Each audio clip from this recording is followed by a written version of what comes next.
All right, it appears to be live, and we'll just do a quick test to make sure we're all right. All right, it appears sounds quite adequate. All right, so I guess I'll do a couple of comments first, and then we'll get on to this video by Chicky Poo. I know. All right, yes. Look, but I'm perfectly willing to do other people's videos, but the truth is that sometimes the women do simpler videos. You know, they just say something, they just talk. And most of the other people talking about physics, you know, sometimes it's like, you know, some Indian guy, and it looks like he's kind of willing to have conversation, but, you know, the language problem is just kind of, you know, it's difficult. Because although they're speaking English, you can't quite tell it's English sometimes. But anyway, I'm not just making some gratuitous slight, it's just a practical fact. You know, so if somebody, I'm totally willing to talk to Indian guys, just need to be one that I can understand.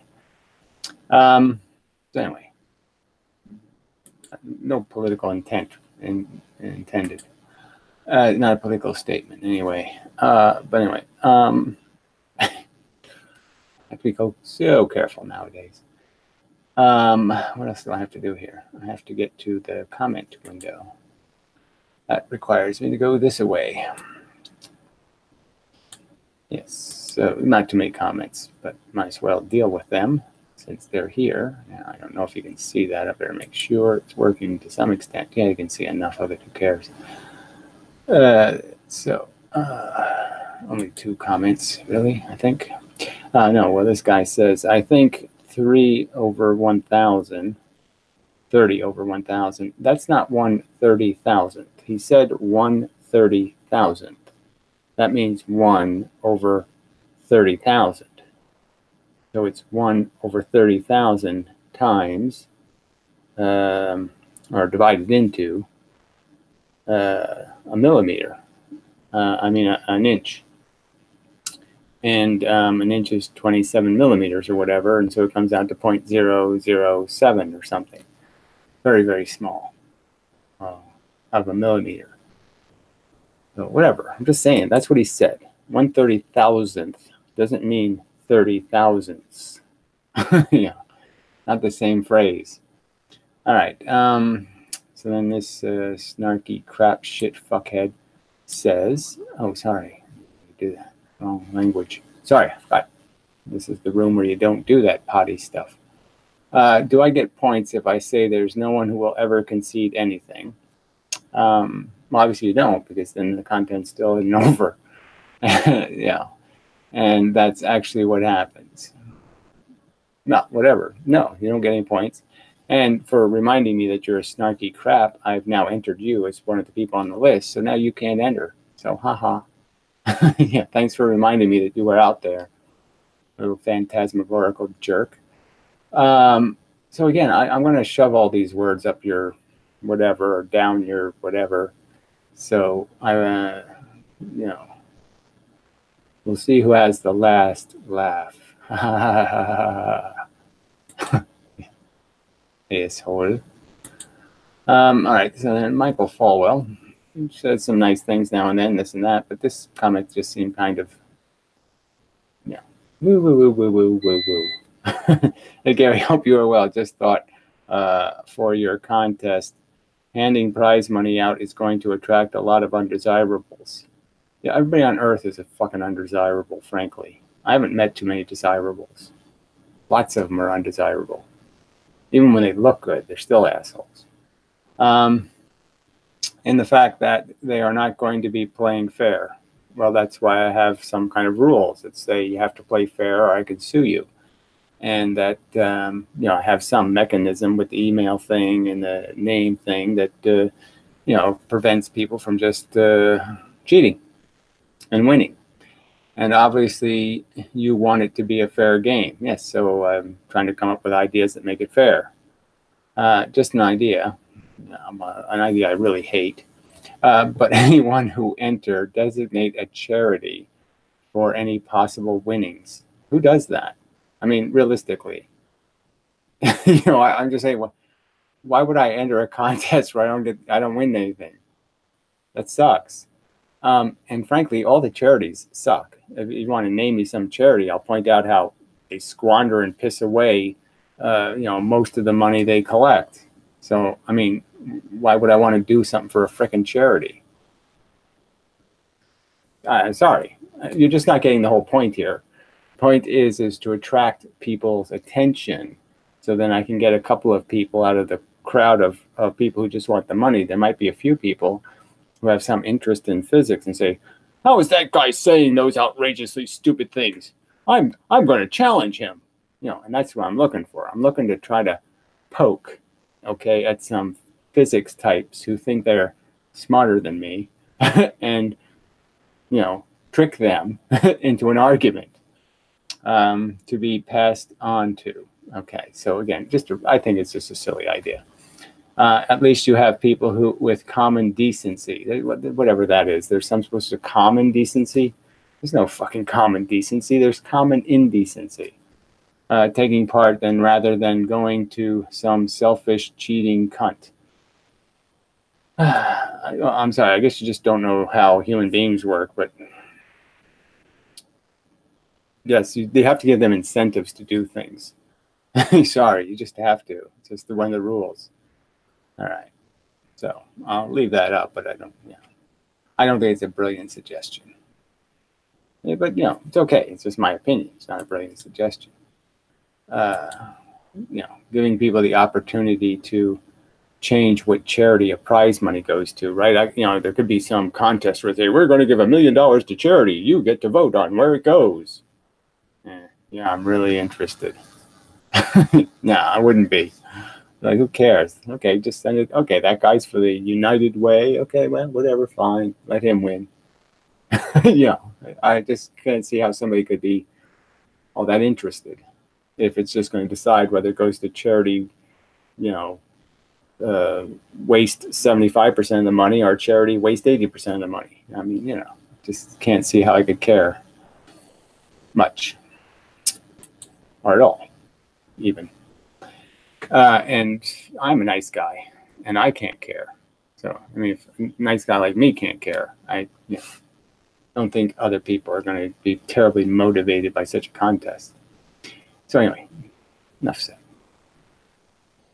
Probably enough. All right. So anyway, so this has some kind of weird name. Her real name is also kind of weird. It's like Joe or something. I should look for it. What the hell is her real name? It's in like her Twitter or something. Let's see. This is all quantum eraser shit and all these other crap links to crappy stuff. Blah, blah, blah. Neil deGrasse Tyson. Idiot. I thought I saw it somewhere. Please. Oh, yeah, here we go. Toby. Yeah, Toby Hendley. Toby. Yeah, that's cute. Anyway, I mean, it's unfortunate. It's probably cuter when you're a small kid, but, it's not as cute when you're older. I mean, it'll be kind of silly when you're 80 or something. Oh, yeah, there's Toby. Not going to really fit anymore.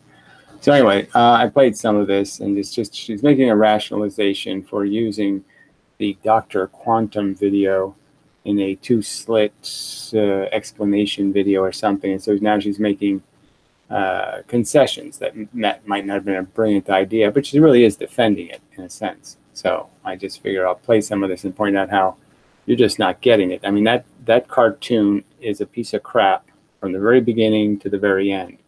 There isn't anything about it that has anything to do with science. Uploaded a video about the double slit experiment. The purpose of this video was to capture some of the excitement that comes with learning about a new physics idea for the first time. For this reason, I chose to use the Dr. Quantum double slit explainer video and got some of my friends to react to it. Right. So part of this problem is that, this is, physics is some kind of casual decision. Even like having kids or something. I mean, if you're going to choose to be interested in physics, it should have a little bit deeper thingy, because it is kind of you're really going to have to invest an awful lot of your free time in contemplating physics. You're going to really have to have a passion for it. not just a, you know, casual career choice or something. I chose this video because it was reasonably short and explained some of the aspects of the double slit experiment in a reasonably engaging and fun way. Yeah, it's all fun, but it has nothing to do with the truth, and that's the problem. And it's just this propaganda surrounding this double slit experiment where no physicist ever tells the truth, never explains the true history, the true facts. It's just always this propaganda that this was somehow, you know, when Young did this in whatever it was, 1805 or something, the whole world had to spend the next 100 years trying to figure out an explanation and blah, blah, blah. No, there's nothing remarkable about the double slit. The single slit pattern, that's the one that should make your head hurt. But that video isn't perfect, and especially since the video of mine got more views than I really anticipated it to, I feel like I want to clarify a few things. Yes, well, I think you're probably doing that clarification because somebody who might care a little bit about the truth pointed out that that's a religious propaganda video, essentially. And, you know, you really shouldn't be using it as a scientific tool. When I first saw that Dr. Quantum video, I was in high school and I didn't know anything about physics. Despite some of its flaws, which I'm going to discuss in this video, I found that it was one of the things that gave me enough interest in physics to actually go on and do a physics major. So that's kind of surprising to me. Like I said, it's such cartoony, you know, but whatever. you know, everybody does, you know, whatever happens in their people's lives. I just think, you know, my interest in physics was more the fact that their explanations seemed insane, you know, crazy, can't possibly be the truth. And that was more my interest. My interest was, how can the truth be that stupid frickin' photons are doing this crap? How do photons know how to do all this wavy shit? They're the dumbest things, photons. Point A, point B, constant speed. They don't have any imagination at all. How the hell are they doing all this crap? It was a source of intrigue and curiosity for me, and I hoped that that is what it would also be for some of my audience members. I'll put some... Oh, this is all intrigue, and it was fun, and it was blah, blah, blah. Yeah. Sorry. Ugh. Links in the description for you to pursue some of these ideas more, but let's talk about some of the flaws of the video. The main problem... Well, yeah, let's talk about the flaws of your reference videos, where they will just reinforce idiotic notions that have nothing to do with the truth. You know, I mean, you know, your experts are going to sit there and describe it and say, well, look, we would expect if there's one slit that there's just a clump over there. When, no, if you had any knowledge of Newton, I mean, Isaac Newton, kind of a famous character, he'd be able to tell you, no, you have a single slit. You don't expect a clump over there when it's photons. Because it makes this pattern, it rings. Yeah, you haven't, you know, nothing remarkable. From Newton's perspective, Young's discovery that there's a pattern with two slits was probably incredibly unremarkable, as Newton had already done it with a single hair too. He'd already done the experiment. With the Dr. Quantum video, as pointed out by many of you in the comments, comes when it starts to discuss using a detector to determine which of two slits a particle goes through, as it appeared to be going through both slits and interacting with itself. No, it doesn't appear to be doing that at all. That's just some kind of bizarre explanation that they came up with, and everybody says, that's what I thought. That wouldn't be my first impression. My first thought wouldn't be, okay, a single photon breaks in two, and interferes with itself in wave form, and the wave ripples come up with a pattern that isn't exactly like water waves anyway. The dimensions aren't quite right. The wave is going up and down. The photon is either landing or not landing. There's no light plus light equals dark. Well, that never happens because the lights don't get destroyed. So obviously the photons are being moved here, and the photons are being moved over there, and they don't go there. That would have been my conclusion. Not all this wavy, dopey bullshit that some photon splits in half. Create an interference pattern. When the detector is used, the particle goes... Okay, it doesn't happen. So look, you know, when a detector is used, let me see these detectors. I've never even seen this possible detector. It's a freaking tiny slit. Okay, they're like the the thickness of human hair kind of slits. How are you going to put a detector on there? Oh, I'm going to detect something. How exactly are you going to do any of that? So this is all a big lie. There's never been a detector experiment done.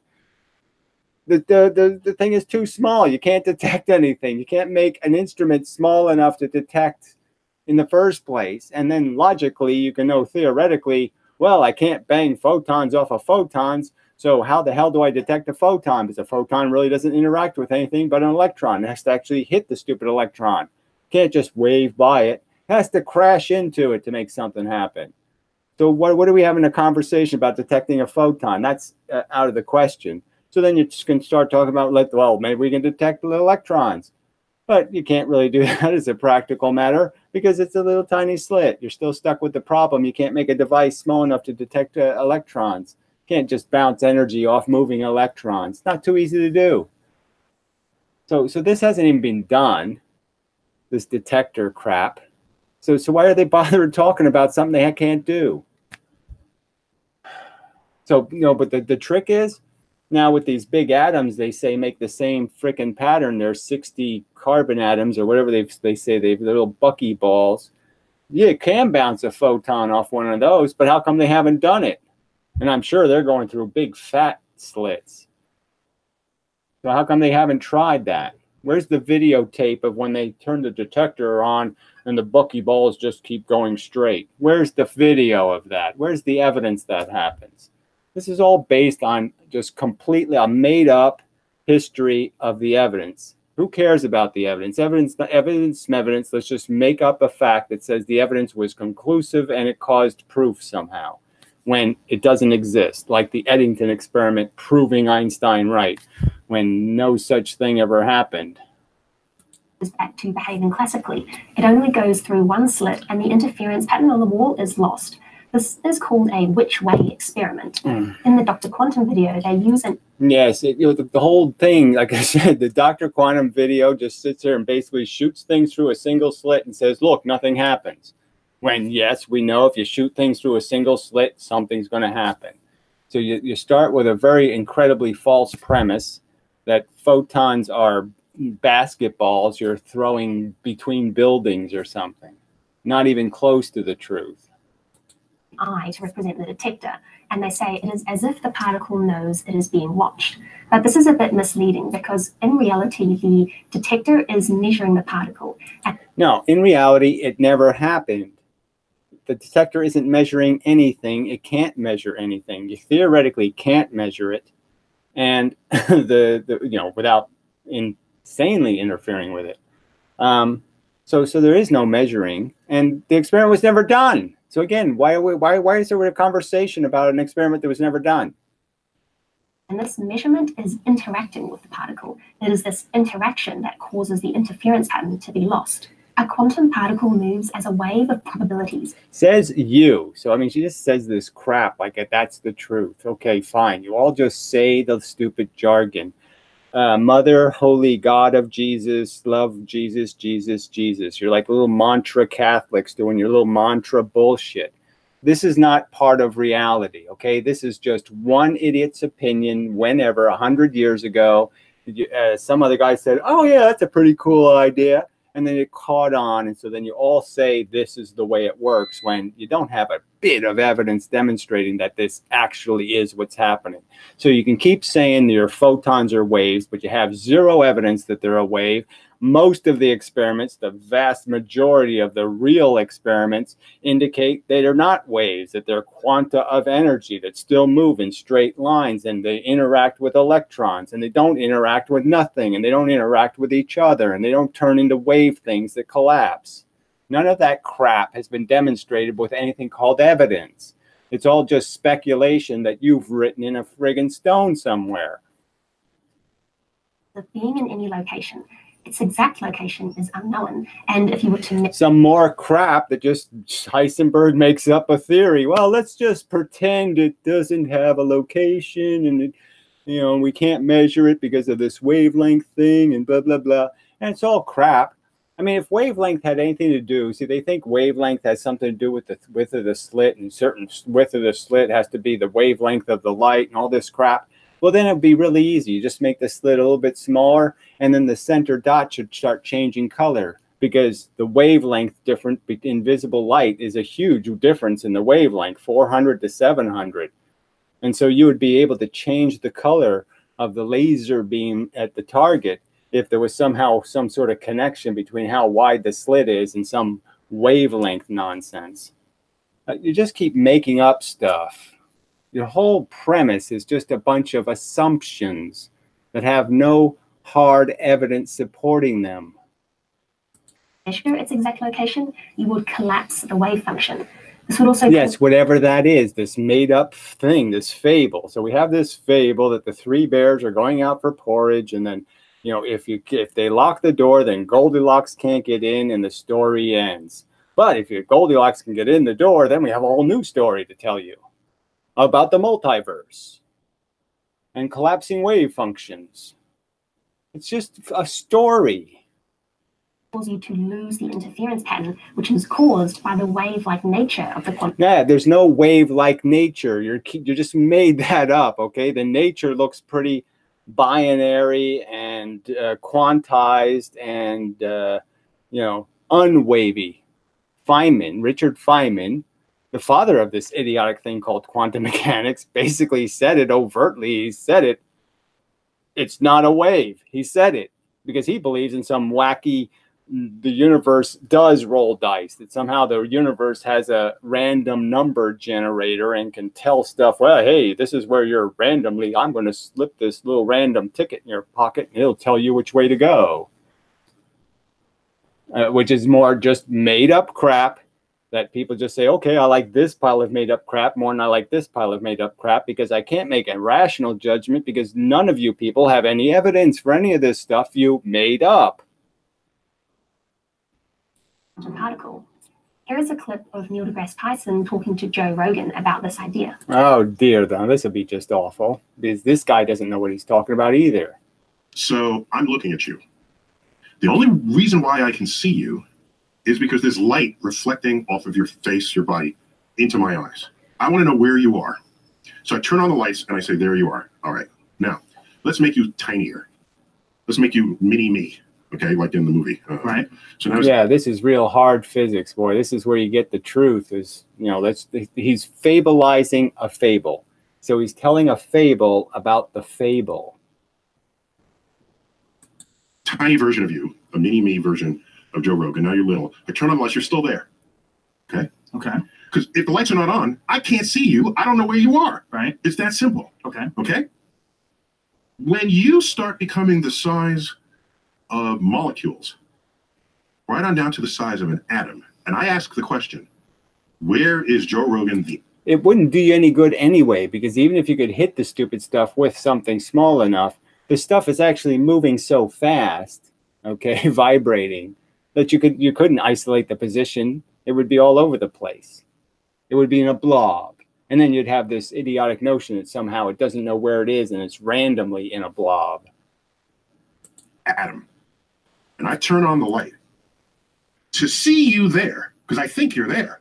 The light, the photon comes in, hits your atom, and pops you into another location.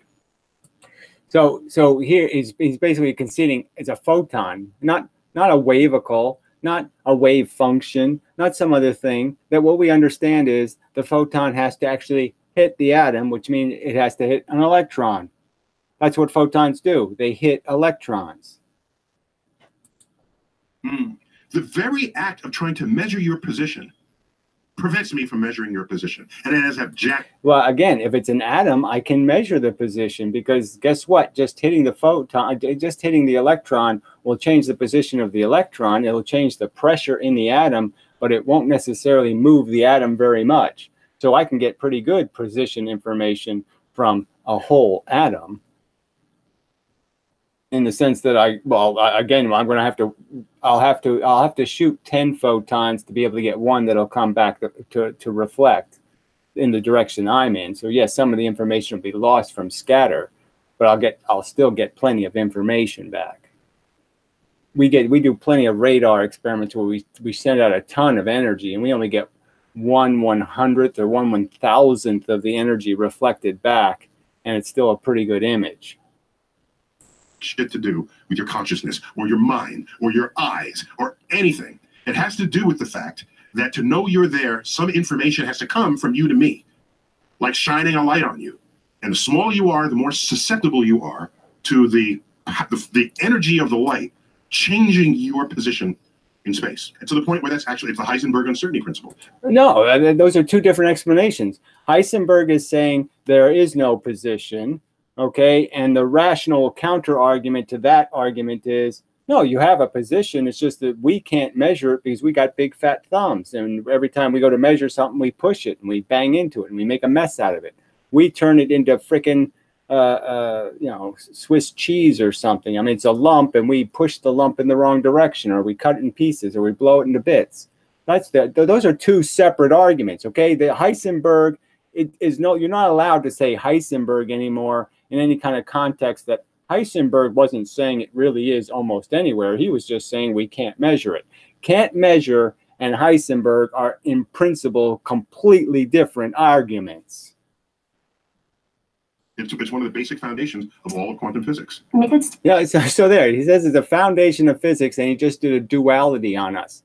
So wave-particle duality, and now let's put both definitions of the problem, the measurement problem, and the idea that nothing has a position, and let's smash those two together and create another kind of duality word. So instead of saying it's random or that there's a measurement problem, you'll call it whatever, measure randomness, you know, Heisenberg measure randomness, and say you've answered a question. You haven't answered anything. You're just talking shite. To detect the particle could also include putting a polarizing filter over one of the slits, or so again, like that doesn't interfere. Like you have some evidence that a polarizing filter doesn't interfere with a photon. Where do you have evidence that it doesn't interfere? I think it's clear that the polarizing filter repolarizes everything that goes through it. So everything that goes through it gets its polarization changed. So if it's going through a little bit crooked, it gets straighter. And that's why you can put 3 filters in a row and get more light. You know, it's because the filter is correcting the photon. It's changing the photon. It's hardly not interfering with it. So again, more notions just pulled out of the vaporous space. No evidence that polarizing filters are innocent measuring tools. They're not innocent measuring tools. A thin layer of material which would change the way that the wave propagates. These methods affect the coherence of the wave and would also lead to the loss of the interference pattern. When discussing the idea of trying to fit... Again, the experiments really haven't been done. Again, you know, you can't do a polarizing experiment until it's, oh, the wave thing has already happened. I mean, the photon is tiny. The argument could be made that it does all of its wave interference in the first nano whatever bit of space, and then you could collapse the photon after that, and it's going to already be on its destination. So the rational argument is, as soon as it hits the polarizing filter, it's already back to being a photon again. It's not a wave whatever-y thing.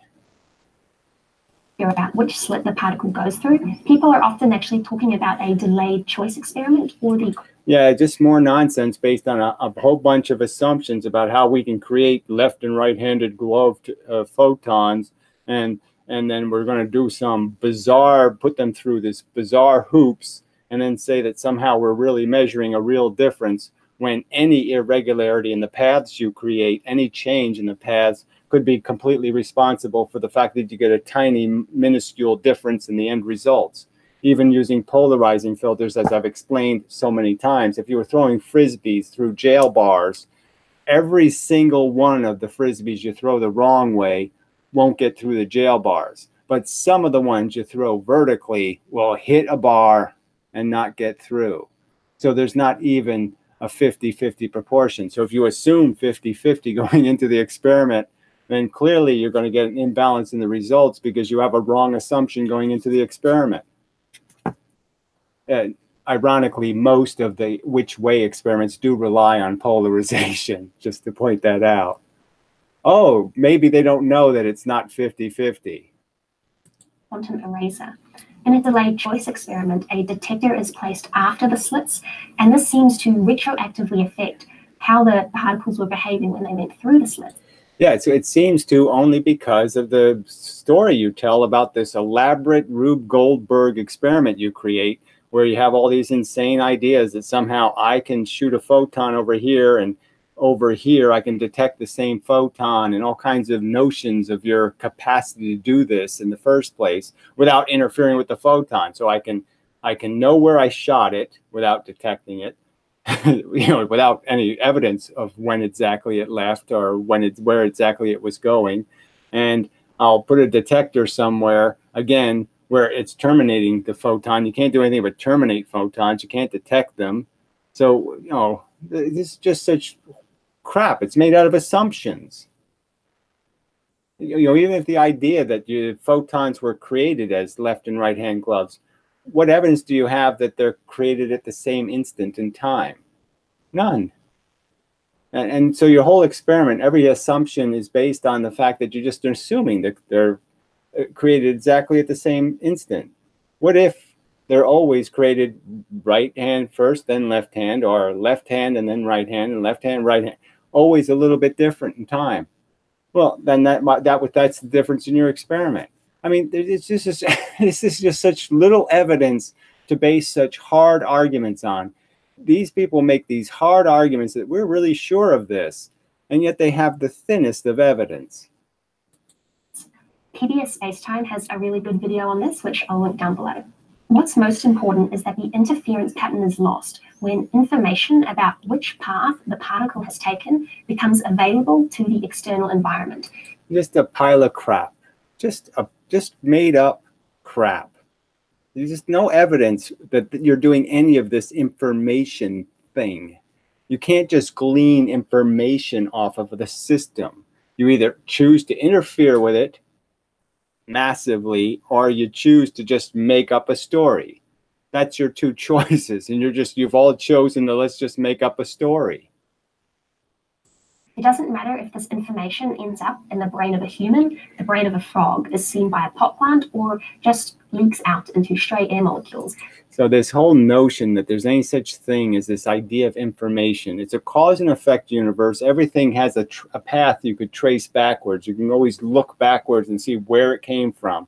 We can look back to our ancestry. We can even imagine our ancestry all the way back to some slimy lizard, and we can figure out sort of that, oh, all my ancestors somehow were able to navigate without getting eaten by tyrannosauruses, and then they survived plagues, and they did this, and that's, you can see it in hindsight, but there's no such thing as information. There's history, period. You have a history. Every little bit in the universe has a history. Every electron, every atom, every proton has a history. It was somewhere 200 years ago. It was somewhere 10,000 years ago. That's all. There's no frickin' thing called information. There's just a history. A conscious observer is not a necessary part of the process. A smart one is, though, and there's no smart or rational or reasonable observers. It seems like the only people who ever observe this experiment are ignoramuses and loop-de-doo, phantasmagorical, wishful thinking. We have to make physics interesting. We have to somehow make unicorns and magic and mystery. We need mystery in our physics.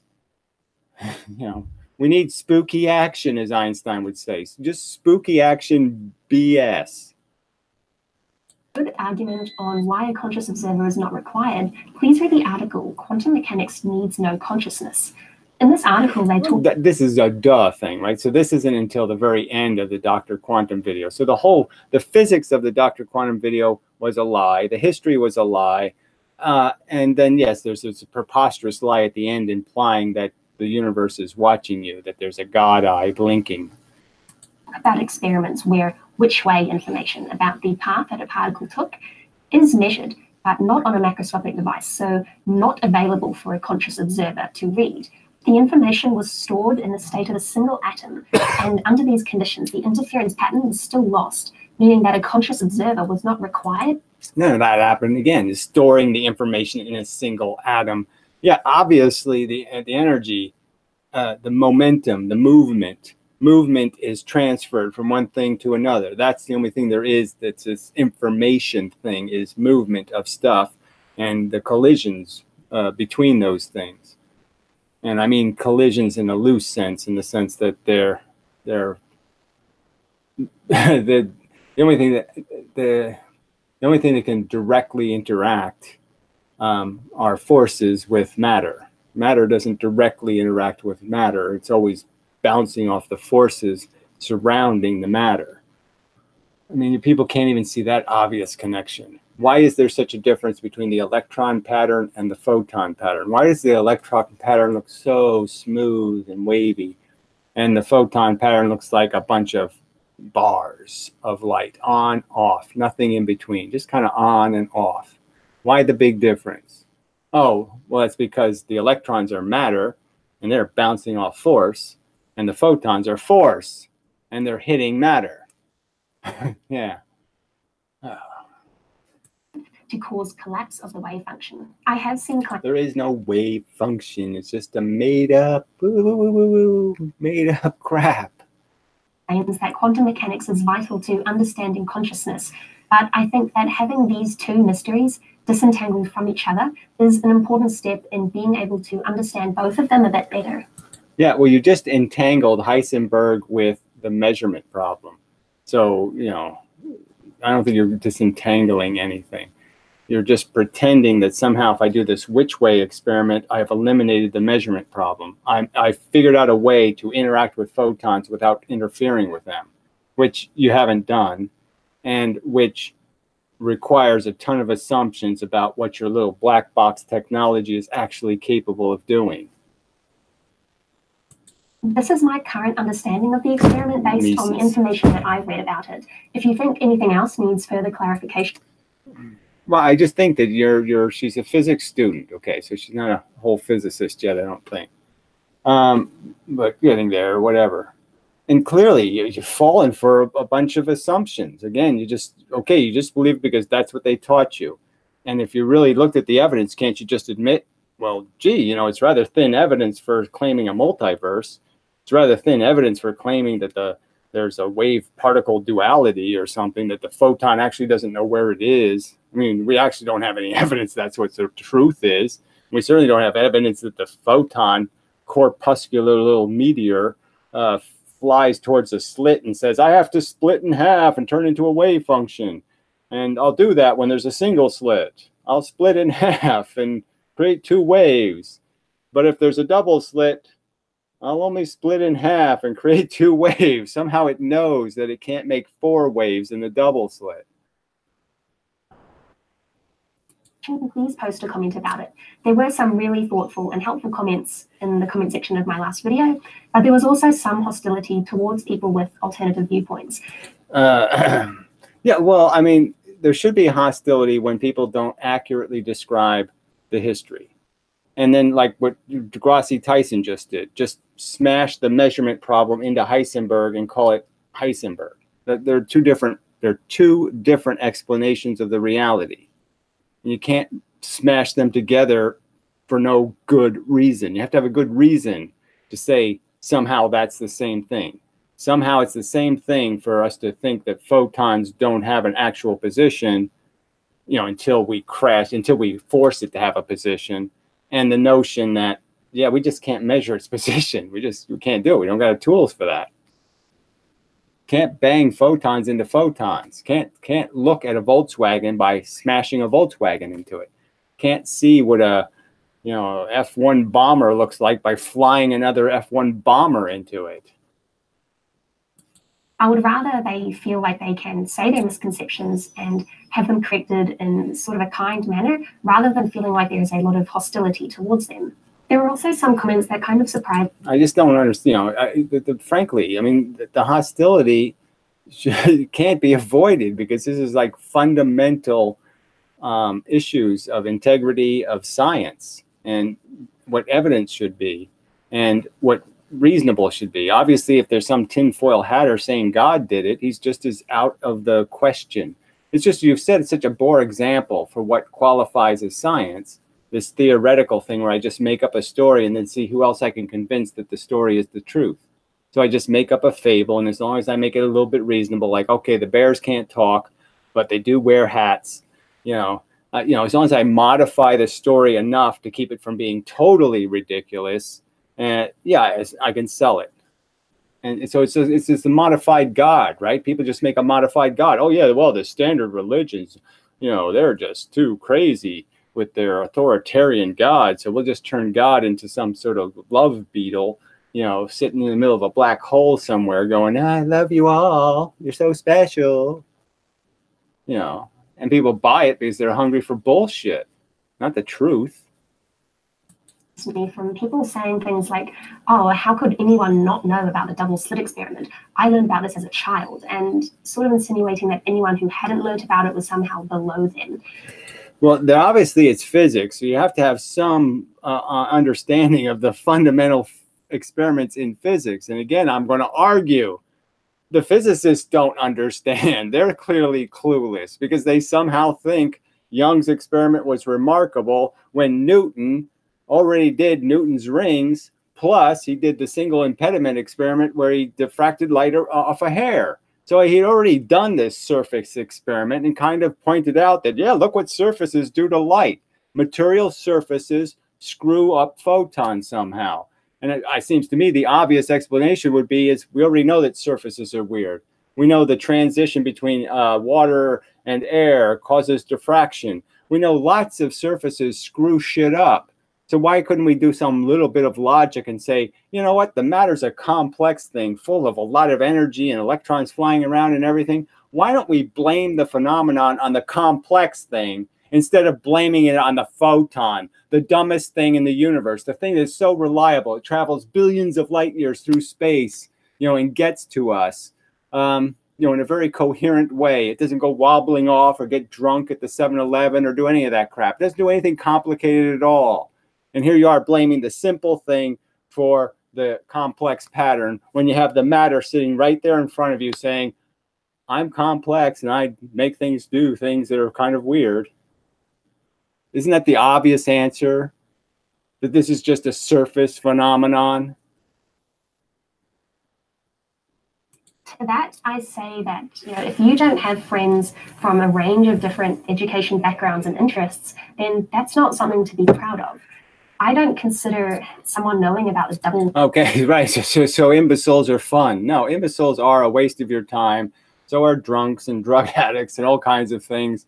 And look, it is physics. Again, it just, there's no point in saying physics is for everyone. Because it really isn't. Because you really can't get any grasp or grok any of the meaningful parts unless you really do go through an awful lot of the logistics of the facts that we have gleaned.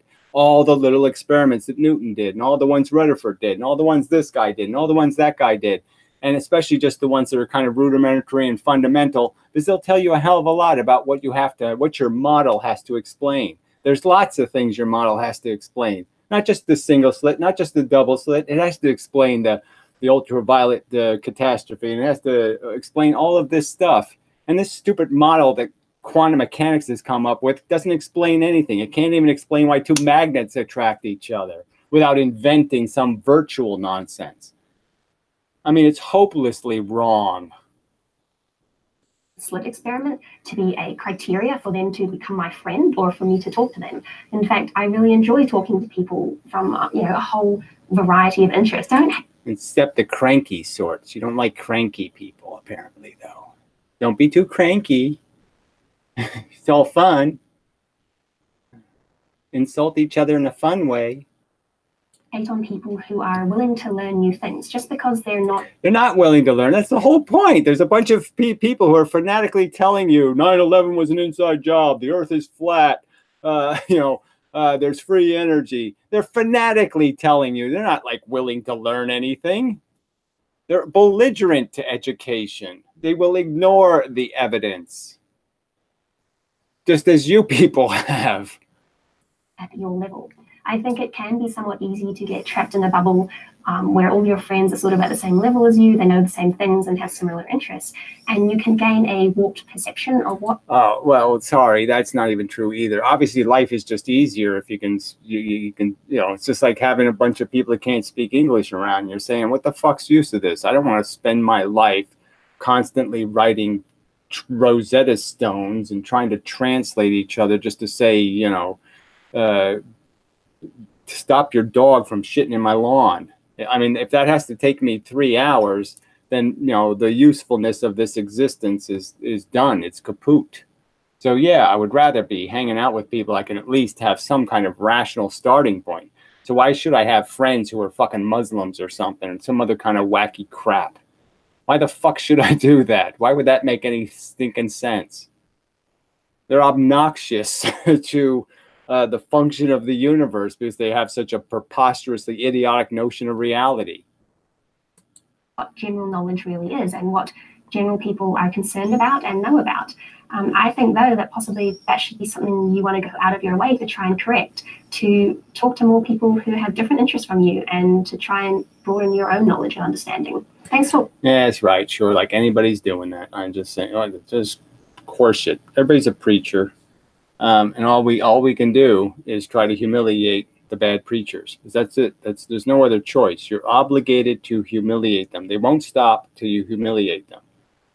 Bad physics won't stop, okay, until it's humiliated, okay, until some real thinker has the opportunity to point out how, well, you just told a lie, didn't you? I mean, that never happened. The Young experiment was completely unremarkable, correct?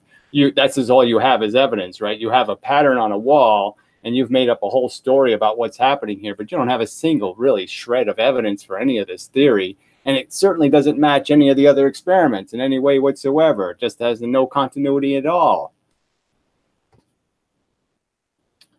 Watching this video. Thanks to everyone who did leave really insightful comments on my last one, and I'll see you next time. A couple of weeks. Okay, I probably won't get thanked. But anyway, who cares? Life will go on. So, I mean, you know, this FOS psychology guy, psychology, you know, again, way off the subject. Do you think the universe is infinite? Yes, let's try to answer questions for which there's zero evidence. We have nothing to use as evidence for our opinion, except I'll just pick one because I like the word infinite. It seems kind of interesting. A little in and then fi and then night and ooh, infinite. I like that. It has night in it. I like night because I have dreams. Ooh, ooh, ooh, ooh, ooh. So yeah, we'll base our opinions on nothing.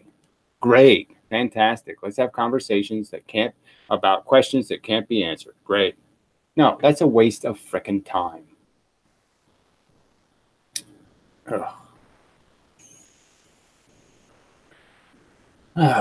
This is so. I hate this planet. Hate it. Hate it. Hate it. Hate it. Hate it. Hate it. All right. So I don't know if there's anything else to get to. I'm in the process of doing this word thing. So, you know, Ken Wheeler did that in a video. He had some words, but they were all stupid words like perturbation and blah, blah, blah. But I mean, it's this whole idea of what a wave is, what a particle is, you know, getting to these ideas of what induction is, you know. I have some of these words down here somewhere. Polarization, right? Because he used polarization to describe two different effects, you know, in a sense, you know. Photon polarization is very different than, say, magnetic polarization or polarization of charge, you know. And so it's only in this very loose or general sense of separation that polarization is an adequate word. You know, again, induction, density, pressure, key word here, surfaces. It's just a gigantic word in physics, is surfaces. Nobody pays any attention to it. Huge word, really. Huge, huge, huge, huge. Resistance. What the hell makes resistance? Resistance is just dirt, frankly. That's what makes something resistive, is that it has dirt in it. Okay, and the dirt gets in the way. It's like a stream with rocks in it. It creates obstruction to the flow, okay, because there's no transmission. The water doesn't transmit through the rock. It has to bounce off and go the wrong way.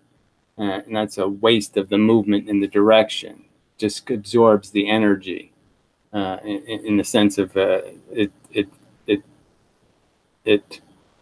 absorb is the wrong word, right? Because it doesn't. It creates noise and foam, and it, you know, you lose even the water jumps to the banks because it hits a rock and it flies off onto the ground.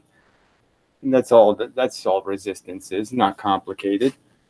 There's dirt atoms inside the material. It's hard to make a pure substance. Yeah.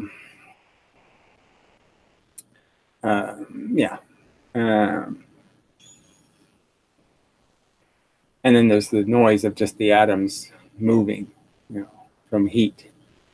Not a big surprise that the hotter the thing gets, the lower the resistance goes. I mean, the higher the resistance goes.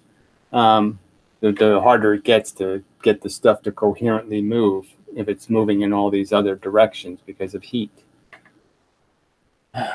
Random-ish directions. They're obviously not random, but purely random.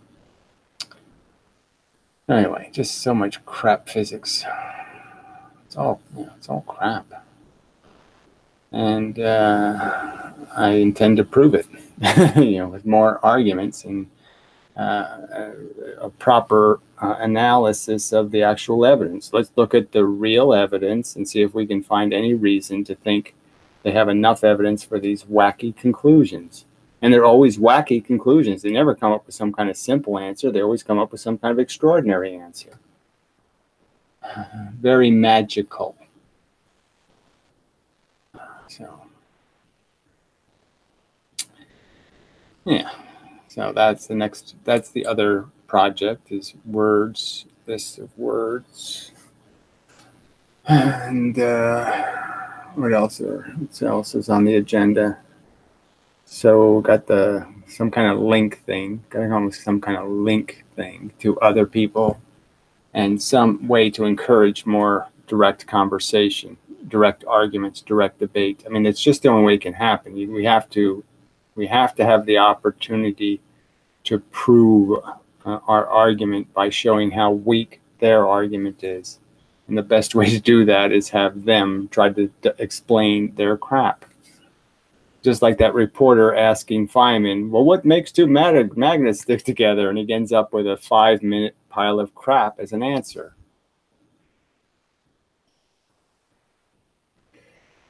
Well, superconductors aren't magical because they're simply removing the heat element. I mean, they can't get rid of the impurities, but they can certainly get rid of all the heat noise. So if you make something cold, you get rid of all the heat noise. And so the only movement is in the direction of the force you're putting through, so you don't have any stuff causing scatter. You have less scatter inside the conductor. And the less scatter you have, the more efficiently the energy will move through. What's your David Albert project about? I don't have any David Albert project. He's just one of the douchebags. I did a response video to one of his videos, so I just put him on the list of talking head shit for brains. But there's no David Albert project. Well, you're surprisingly, the gaps in your knowledge of this channel do surprise me sometimes.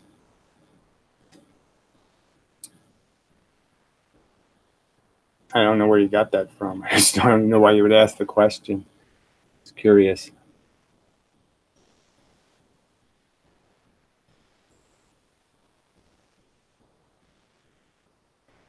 I mean, what piece of information, what event made you think I have a David Albert project?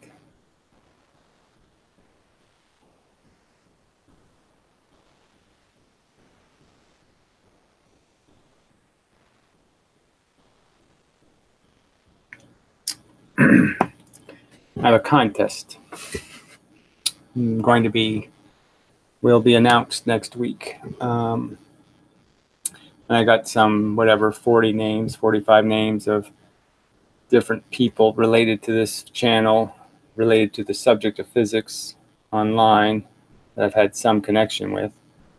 I hope the volume's okay. It goes into the red an awful lot.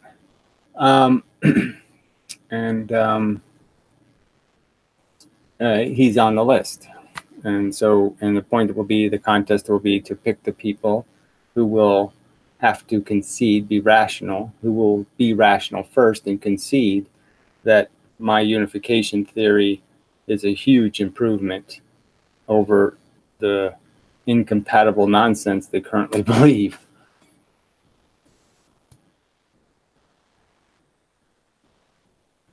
I don't know how you thought I had 50 projects involving like Walter Lowen, you know, whatever, Remiel, Shankar, and all. How would I have a project for all those people? A Puro project, a Modern Mystic project? I don't know. I'm saying, it's just kind of weird. You know, just don't know how you had the impression that the list was a project. The list is part of the contest.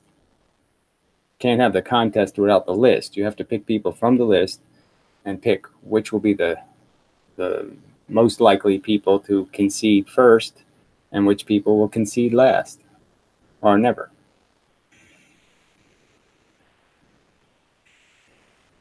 Through their permanent humiliation.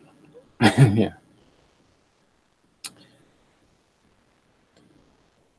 They will be mocked by posterity, which won't be very long anyway, because, right, you know, the rational world will be coming to an end in 10 years as everything reverts to AK-47 hunger war.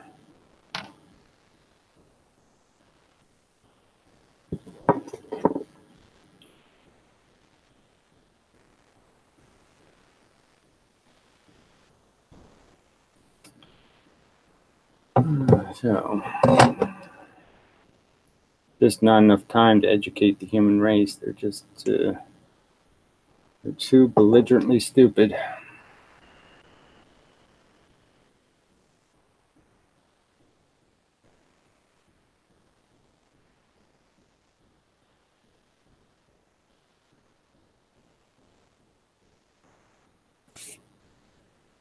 Ignorant, wishful thinkers. Let's see, meta character. I keep hearing Christians arguing that the collapse of the wave function proves that conscious mind. Well, that's the whole point, is they're using these wooey explanations in physics as a some sort of, you know, God vapor. Like, this proves there's a God because quantum physics essentially believes in God vapor.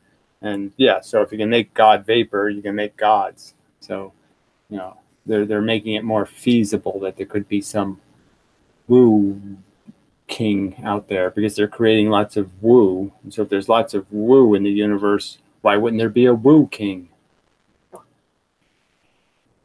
They're just kind of handing them an excuse to be a fairy taleist, because they're sort of making half fairy tales. So they're giving them an excuse to make whole fairy tales. Well, if the scientists can believe in fake things, why can't I?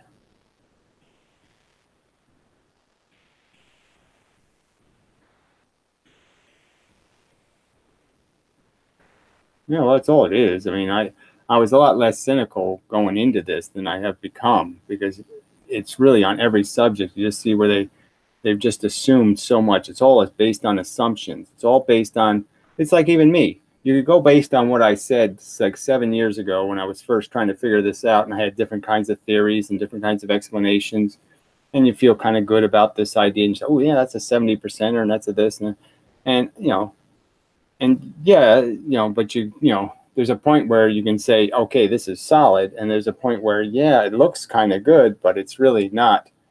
You know, I haven't proven it, and it's not, you know, it's not, it hasn't been thoroughly tested. And you can just see how they never tested any of their theories. They never tested any of this stuff, because they use an explanation for one experiment, and then they'll use a completely different explanation for the other experiment. And you saw that with the Hostility video, where, you know, we sort of had a little bit of a disagreement about this whole balloon experiment, and how it, you know, somehow it was a disproof of mine because they have mathematics. No, their mathematics perfectly matches my theory when you have the right experiment. When they're actually doing two theoretical infinite planes, my theory wins. Yeah, but when you use a balloon against an infinite plane, oh yeah, all of a sudden it doesn't match. Well, it doesn't match for an obvious reason. A balloon ain't an infinite plane.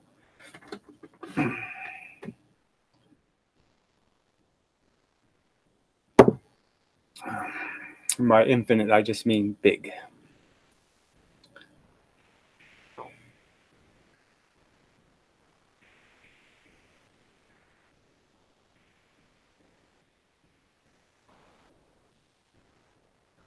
Big compared to an electron.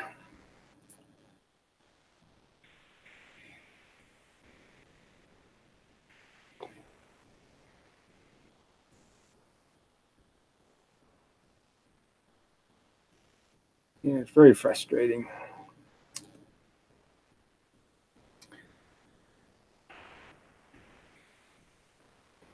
Like even the lensing thing, I didn't even realize how horrible the evidence really was till you start researching it and find out, oh yeah, the Einstein experiment was wacky.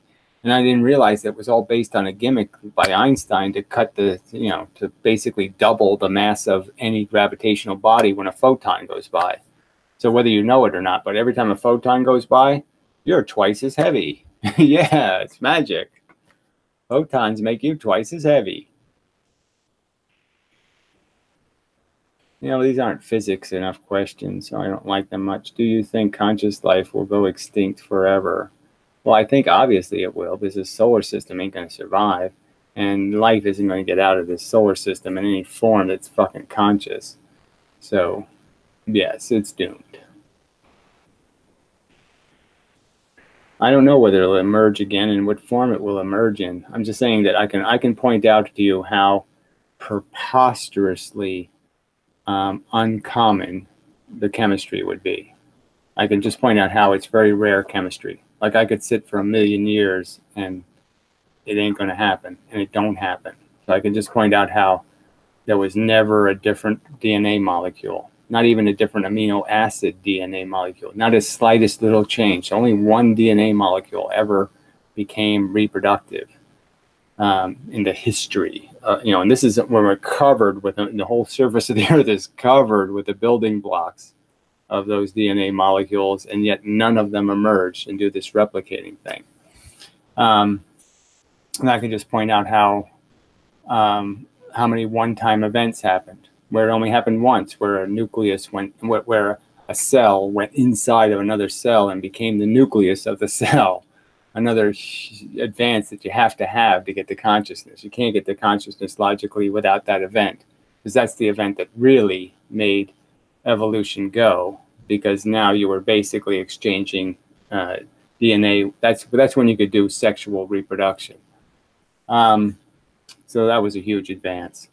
And so I can just go through the list of all these one-time events. One neuron, no other device, no other cellular mechanism for being able to store information, create intelligence or knowledge or good reflexes.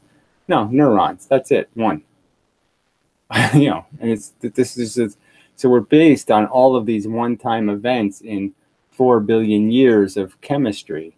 And what do you think the odds are of that being replicated somewhere when we can't even replicate it here? When it only happens one time in a junkyard, right? I mean, the Maserati only pops out one time, and we're a huge junkyard, right? Well, the rest of the universe isn't a junkyard covered with DNA parts from, the thing that was able to get there. So we've covered the earth with the building blocks, and it still can't make one. So I'll tell you, the odds are the universe doesn't make this shit very often, if at all.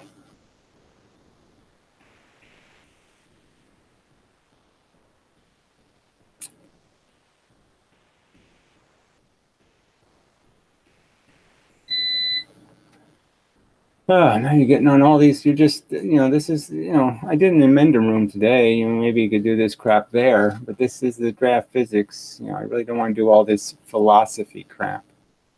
I've heard you use reincarnation as a metaphor. Is there any chance it could be true? You mean not as an analogy or something? So just using it as a, look, theoretically, you're reincarnated because you're not that complicated. You're just a soda machine. Yeah, I get it. You have a blue flag over here, and you have, whatever, square little openings for the soda, and they all have round ones and blah, blah, blah.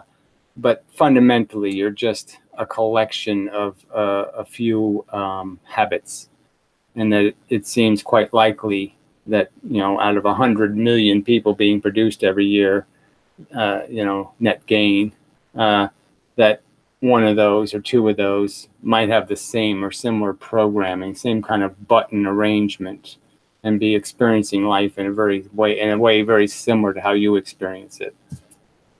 That wouldn't be amazing. But obviously your memories are gone when you're dead. your history is gone. It's gone. Is there any chance it could be true? No. You came out of nothing once. Why not more? Well, again, I didn't come out of nothing. I'm 59 years old. That's what made me. And certainly you could argue that the first 10 years of your life, you're being created. You don't really exist as a person in any kind of personality way until you really start rolling with a little bit of information and habits. So until I've acquired a bit of my own eccentricity, I'm not at all interesting. I'm a pretty simple thing. I'm me hungry, me have to go poo, me, I mean, I'm a pretty generic machine in the beginning. I mean, you're kind of popped out, kind of generic. Yeah, you can have blonde hair and blue eyes. You can have something that makes you distinctive. But is that really important?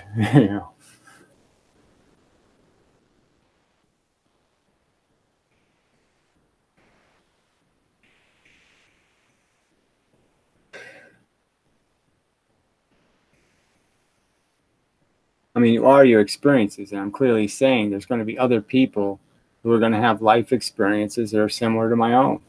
And they're going to have a certain perspective and a certain sensibilities and certain fears and certain apprehensions and irritations. They'll be similar to mine. They won't like sound. They'll have noises. They won't like this. They won't like, they'll have the similar kind of package of bullshit. But that's the closest you're going to get to reincarnation.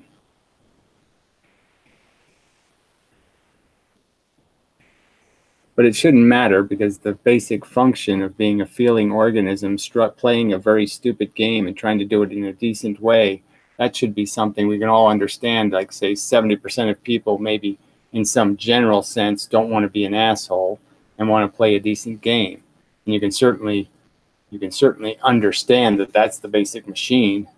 So you can definitely empathize with all the other players and say, yeah, I feel your pain, in the sense that, yeah, I'm trying to play this game good too, but the game is trying to kill me.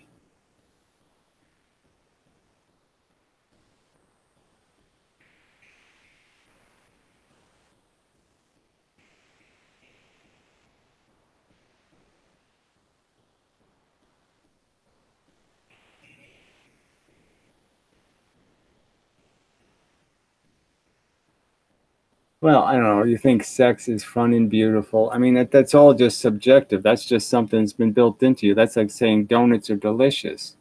Well, donuts aren't delicious to, like, wildebeest or something. I don't know. Wildebeest probably like donuts, but I'm just saying I can find an animal that finds donuts repulsive. I mean, some animals eat maggot-covered dead flesh. You're going to run out and go do that? So to them, it's wonderful and tasty and beautiful. It really ain't. So, I mean, I don't think sex is, I find the human form interesting and intriguing and maybe even beautiful. But I know that's just subjective horse shit. We're really ugly animals. I mean, frankly, it's really not, by any kind of rational definition, a well-formed. Tigers are beautiful in terms of their power, their efficiency, and just their raw aesthetics, the symmetry.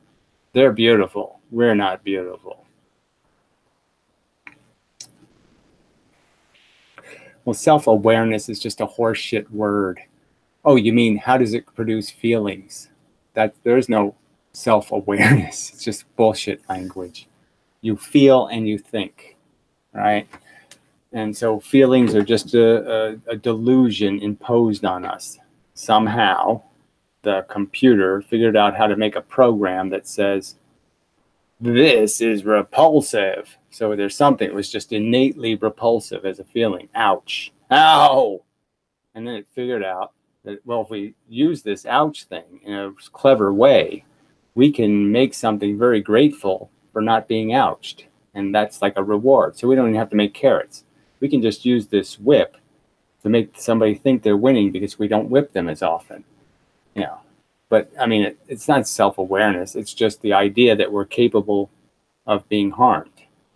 That's the weird thing that happened in our brain, is that it created this illusion of God, that's disgusting and revolting and horrible and ow, and that's uncomfortable. It makes me scream and I twitch and I can't stand it. It's so repulsive. It created repulsion as a sensation. I mean, that's a really complex subject. So, I mean, but it's all just mechanical. There's no magic to it.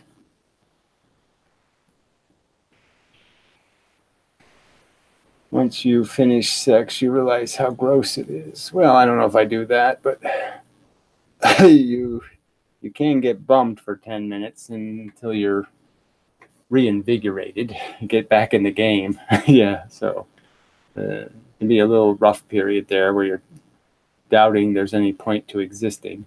Because you've depleted yourself of all Energizer Bunny, and now you're the whatever, the melancholy weasel or something. But you put your bunny suit back on and get back to the business at hand.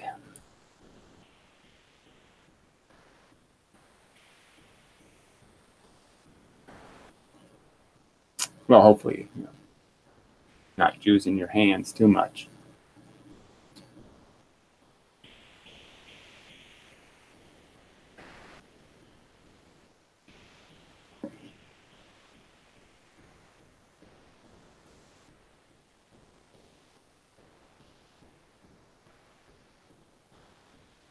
No. All right, so physics questions or I must go.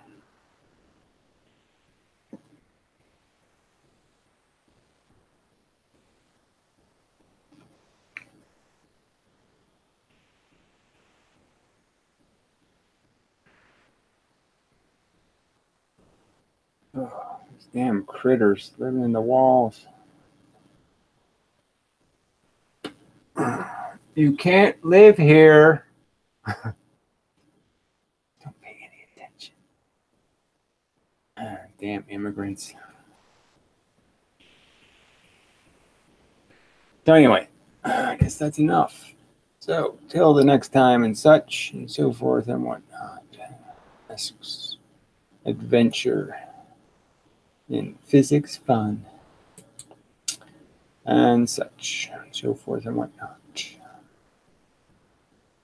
The button, Gary.